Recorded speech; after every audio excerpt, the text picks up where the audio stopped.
Hello, and for those of you who don't know me, my name is Matthew Brooks. I'm one of the professional staff at Stratford-on-Avon Golf Club. I'm a PGA coach, TPI certified and a personal trainer specialising in golf-specific strength and conditioning. Today's video is going to cover my method of coaching I use with the juniors. I'm going to do an explanation and demonstration on why I do the certain exercises, explaining how they relate to the golf swing, and believe it or not, all of this equipment right here is what I use during my junior camps to help your children and their game of golf. So the reason why I'm doing this video is because over the last 3 years of me doing my junior camps, I've had both from the parents and the children themselves asking, why are we doing this? It has nothing to do with golf. Well, today's video is going to cover why I do actually do these exercises, how they relate to the golf swing, and how they're not only going to benefit your child's game of golf, but also benefit their everyday activities and help them out with other sports as well. So without further ado, let's get started. So the method of coaching I use is based around building an athlete whilst building a golfer. Now the reason why I do this is because we all know that the top golfers in the world are great athletes. They've done a lot of high level sports in their lives, and also a lot of them train very hard in the gym, from strength training to mobility and stability of the body. So the theory is, if we have a better athlete, the better golfer we'll potentially be able to make. And the sooner we start building this athlete from a younger age, then potentially the better golfer we can produce. There are two main areas I focus on during my coaching. These are fundamental movement skills, FMS, and fundamental sports skills, FSS.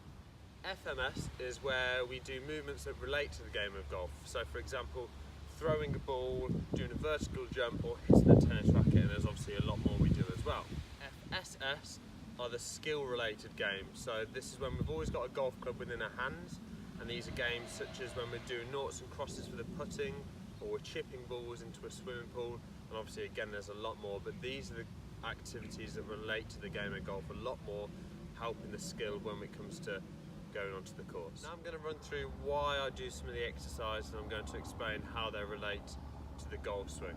So first of all, let's talk about the golf swing. So we've all got the golf set up, we're swinging up to the top, and the first thing we do when we start the downswing is we turn our hip, which then turns our shoulders, then our arm follows, and then the club follows after that. So we've got that, what's called a kinematic sequence. So it goes hips, torso, arms, and then the club follows. So that's a very important move, and you can see how I shift all of my weight into this left leg, turn it up through, get the tummy facing the target, this foot back on its toe.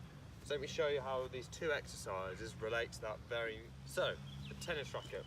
When we hit a tennis ball, we can see here, if the ball was there in mid-air, you can see that the first thing I'm doing again is turning that hip. And then my shoulders are turning, then the arms coming, and then the racket's coming, and we're coming at impact. Again, you can see at impact, we're coming through, my hips turned out the way, and I'm shifting that weight again into that lead leg. So again, very similar to the golf swing. Let me hit one for you now quickly. So we're going to come back and through.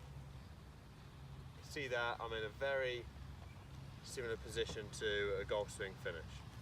Right, now I'm going to go through how throwing a ball overarm can be again very similar to a golf shot. So, ball in the right hand for the right-handed players, and same again. So we talked about how the hip turns first. Again with the throw, hip turns first, shoulders turn second, and then we've got the arm following throw that ball. Another thing which is very important in this is we've got the external rotation of the shoulder joint. So as we're coming back, we've got this turn here with the shoulder turning out, which again is very important for the golf swing, so we don't have that elbow flying out. So it's working on the mobility of the children as well.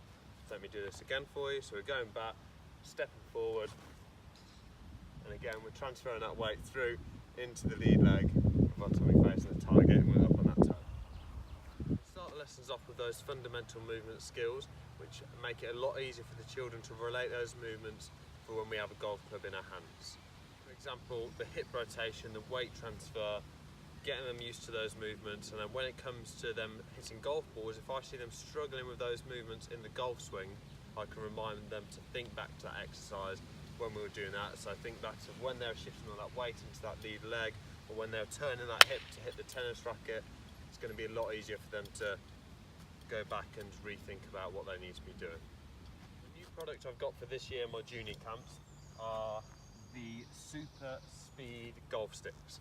Now these are a great little exercise for the kids to get doing. Basically what it is it works on their clubhead speed. And the most important thing to do with kids when they're young is work on their speed.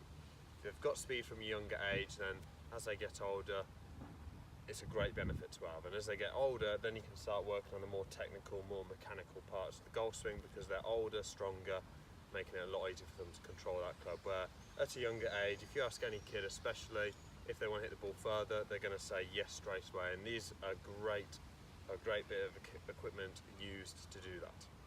Right, so this year another new addition to camps is foot golf. So foot golf, I thought, is a great way of sort of introducing the kids, sort of like little baby steps onto taking them onto the course.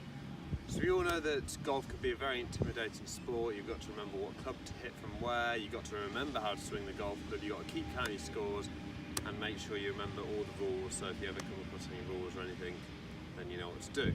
So foot golf, every kid plays football, a lot of them know how to kick a football and enjoy it, and it just makes it a lot more relaxed environment for them. All they need to remember with foot golf is to kick the football, and then all they need to do is keep count of their scores, and then I'll also start introducing the basic rules, the basic etiquette of what I can when we are playing foot golf. So really looking forward to this this year. I think that the younger kids especially are going to love it, which is what it's aimed for. So I'll show you how to do it.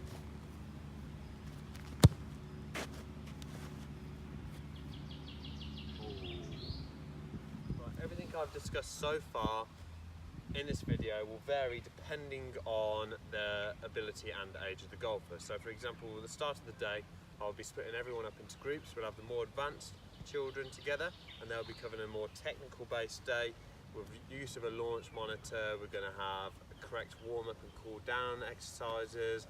We're also going to get the chance of getting some on-course lessons as well on some of the days, where the younger, newer kids will be focusing a lot more on the fundamental movement skills throughout the day, especially before we start hitting golf balls, because like I said, it's going to get them used to that movement, getting the correct movements, which they can then relate to the golf swing whenever I see them struggling with it. Another very important thing to consider, which is where my TPI knowledge sort of comes into this part of it, is that children are not always mobile and very flexible people.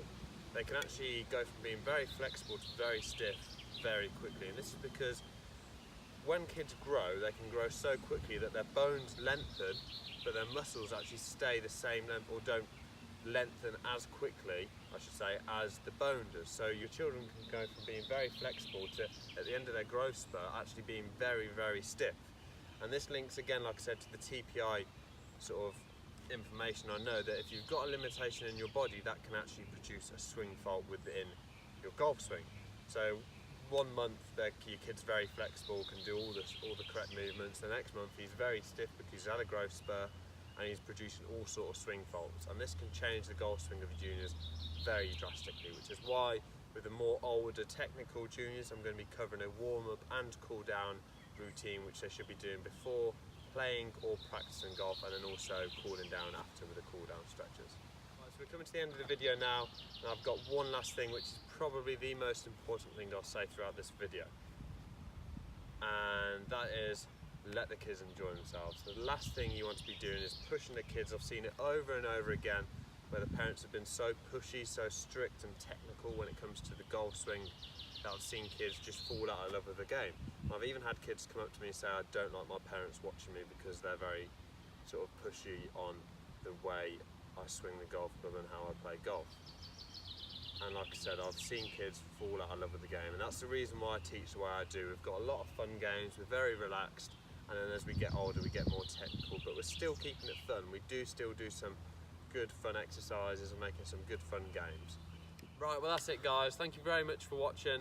I hope you enjoyed the video, and I hope it all makes sense now on what I do and why. If you'd like to get your kids down for any of my junior camps in the future, then please don't hesitate to ask, and I look forward to seeing you all soon.